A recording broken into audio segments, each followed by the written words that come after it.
In the last video, we talked about being lost because that's one of the illustrations that God uses for our condition before we were saved. I want to add a second illustration to that this morning, and that's the illustration of blindness. And the reason we want to think about these illustrations is because we want to be able to think about unsaved people correctly, but then we also want to be able to talk about the gospel in interesting and helpful ways. So we really want to understand God's own illustrations for the gospel. And blindness is one way that God illustrates the need of unsaved people.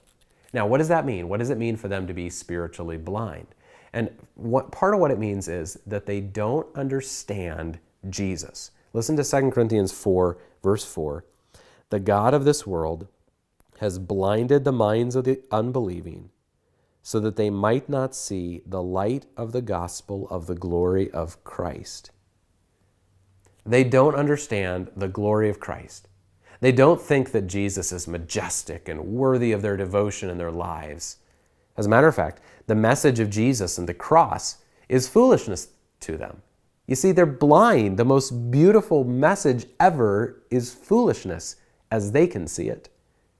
But God is greater than their blindness. 2 Corinthians 4, 6. God has shone in our hearts to give the light of the knowledge of the glory of God in the face of Christ. You know, one of the reasons why Jesus healed so many people during his earthly ministry was to demonstrate his unique power to heal blindness.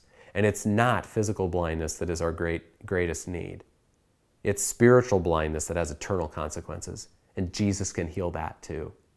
So pray for God to open blind eyes and keep sharing the gospel of the glory of Christ, because you never know when God might open someone's eyes and they might see and come to know and love Jesus.